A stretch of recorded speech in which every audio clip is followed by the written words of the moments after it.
Hey and welcome to Neverwinter with Aragon. So, the sewer most foul, what is it all about? Well, if you've gone and completed all of the golden quests that you could get from this little NPC here, Earl, then you should be able to go and just directly queue into the sewer most foul.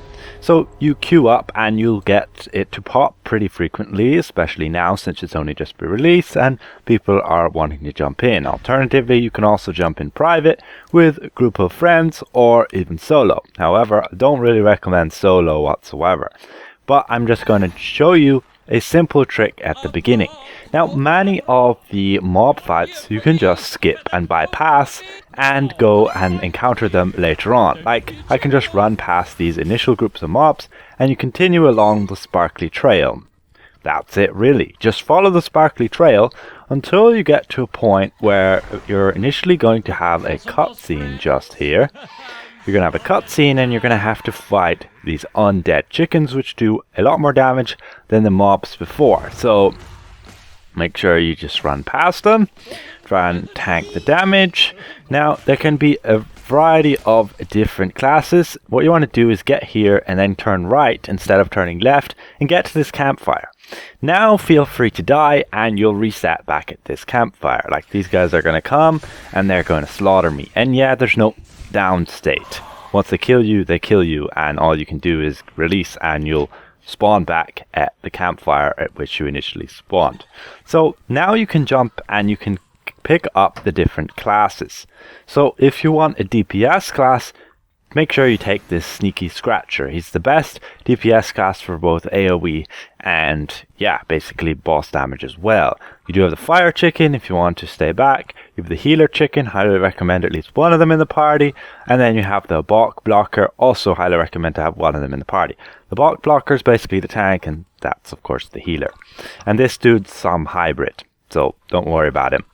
And then you just go and you can enter into your first boss fight, which is this guy right here. You gather your party and you go and fight him.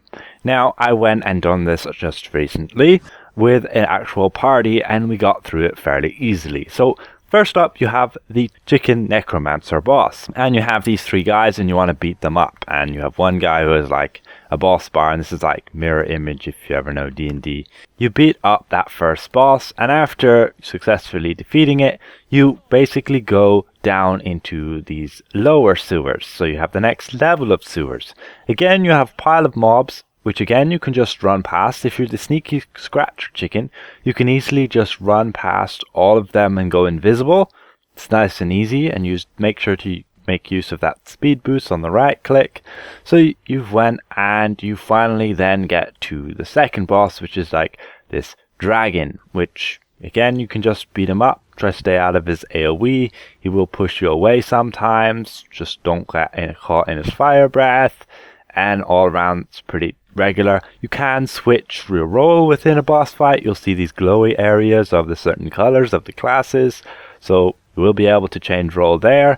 But otherwise, that's it. If you're dead, you're out. So then you defeat the dragon and you go into the sewers down lower again. Finally into this other place with sewers where you have these traps and such. If you've done the Master of Illusions skirmish, then you'll be familiar with these swinging axes.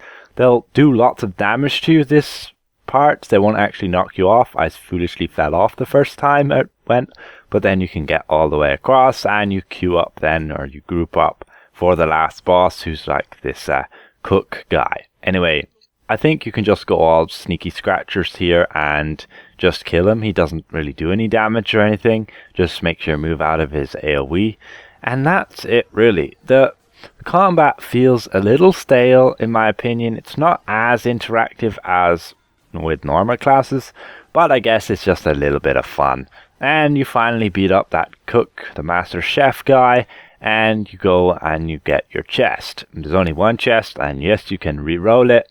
I tried re-rolling it and got nothing but bird seed and some bird feathers, and the amount did vary. Now, they do say you can obtain the artifact, so you might want to farm this with some party and try and get the artifact, but we'll see. The artifact's probably not worth it, but I'm going to make a video on it later with displaying the artifact and how useful it can actually be.